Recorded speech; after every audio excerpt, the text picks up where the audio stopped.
book I've chosen for today is another one of my favourites. I used to read this also to my children when they were a lot younger, and it's called THUD by Nick Butterworth, and it's a delightful story. Sit back, relax and enjoy. THUD.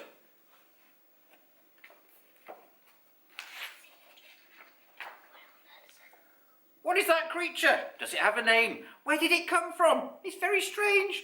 I think it's an ugly beast. Ugly beast. Ugly beast.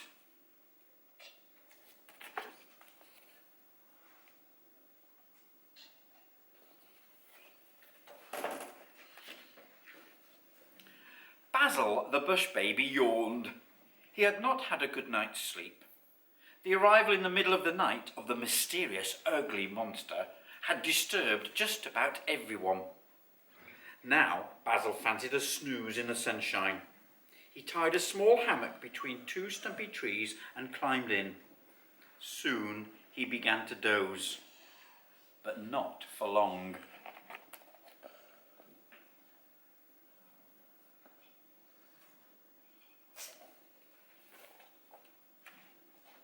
Thud. Basil opened one eye. Something was making the ground shake.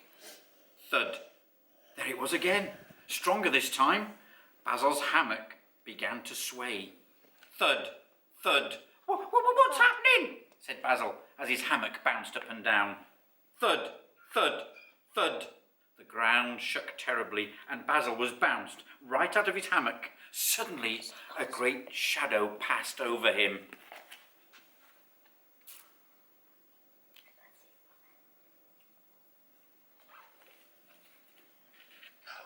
Thud, thud, thud, thud. Oh dear, he squeaked in fright. It's a monster! Basil was right. With great thundering footsteps, a huge monster went crashing by. Basil quaked and hid his face. Thud, thud, thud, thud, thud.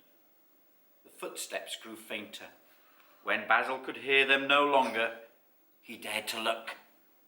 This is terrible, he wailed. First the ugly beast and now a monster. I must get help. We must get rid of it.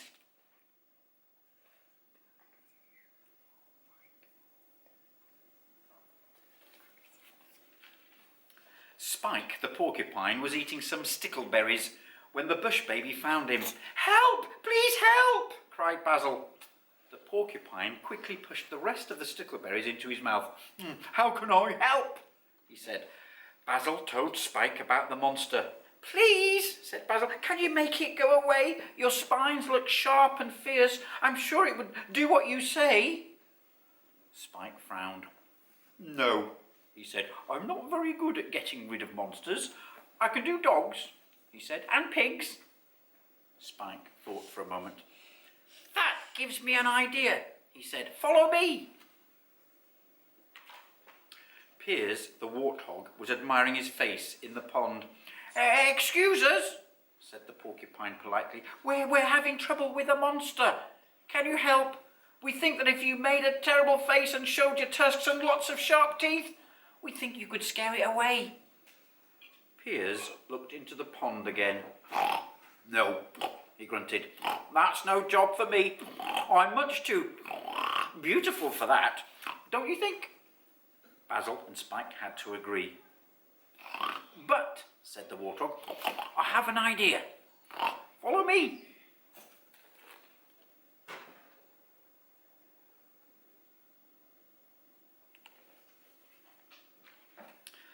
The rainbow birds were screeching and squawking at each other in the tangled branches of the tree. What a dreadful din, said the warthog. Quiet, please. The birds were quiet at once. We're having trouble with a monster, said Piers. Your peckety beaks are just what we need to drive it away. Thud, thud, thud, thud, thud. The rainbow birds looked worried. They began to mumble and squawk together. We don't do monsters, said one of the birds at last. Try the lion. Try the hippopotamus, said another bird. Try the crocodile, squawked another.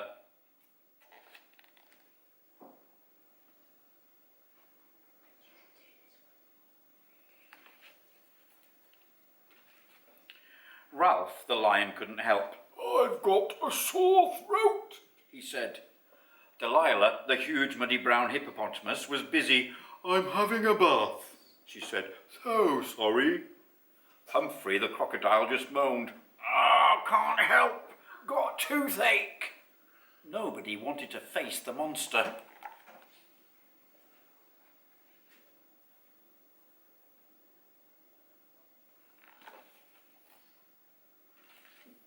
They asked the aardvark and the antelope. They asked the zebra and the zorilla. "What shall we do?" said Spike. "We tried everyone." "Not quite," said the warthog. There's one more that we might ask. The strange creature who came to the forest last night." The ugly beast! The ugly beast! It's only just come. When's it going?"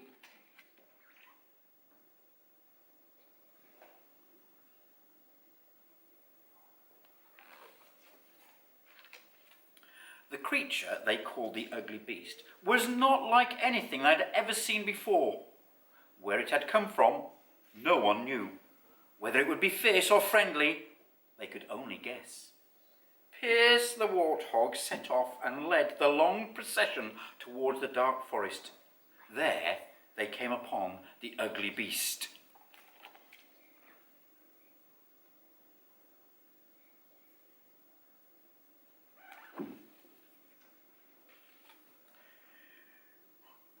"Please forgive this intrusion," the warthog began, "but we want to get rid of a monster."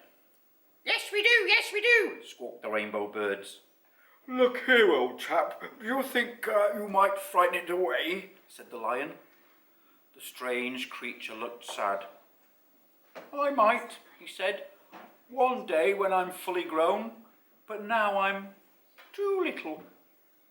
Everyone looked disappointed. Thud, thud, thud, thud, thud.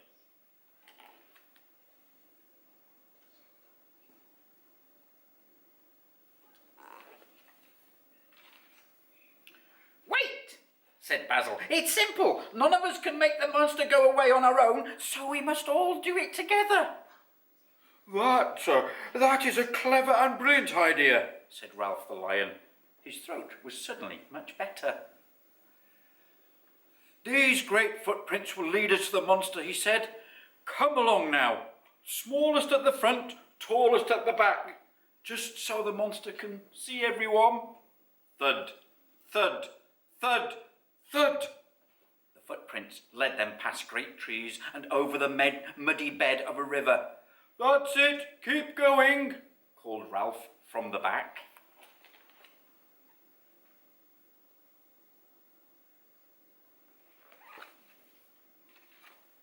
"Look!" squeaked Basil suddenly. "The monster is on the other side of that hill." Everyone tiptoed to the top of the hill. There it was, sitting with its back towards them, the monster. Go on," said the lion huskily to Basil. His throat had suddenly become sore again.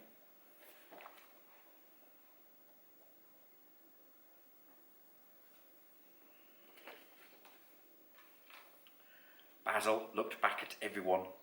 Then in a small voice he spoke to the monster. Excuse me." Only the monster's ear twitched. Excuse me," said Basil again, "but we have come to ask you to—" The monster turned. "I'm sorry, I do beg your pardon," said the monster in a voice that was not at all monstrous. "Were you speaking to me?"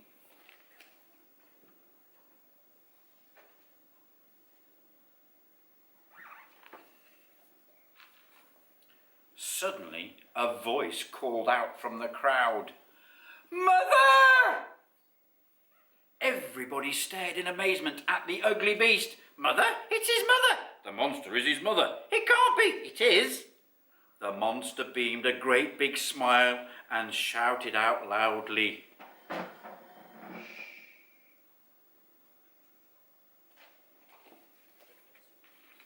"Raymond!" Everyone was astonished. "He's called Raymond." He's got a mother and he's called Raymond. It's a nice name. I like it. So do I.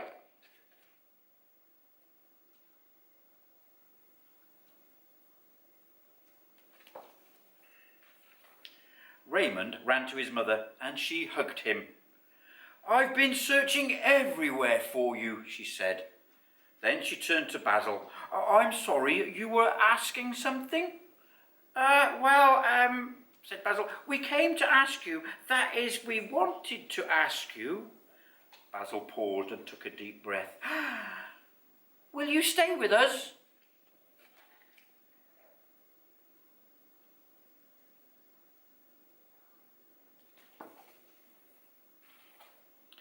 Everyone suddenly cheered. Can we? Oh, please, can we stay? Raymond asked. Well, said his mother, we might. We'll just have to wait till your father gets here. Basil looked at Raymond. Then he looked at Raymond's enormous mother. Father? Said Basil slowly. He's got a father? Just wait till his father gets here.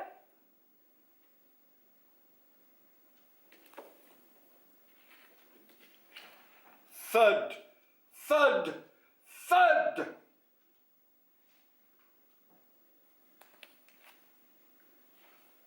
I hope you've enjoyed that story as much as I've enjoyed telling it to you. Have a lovely day. Woo! That was beautiful. Well done, Mr. Levett.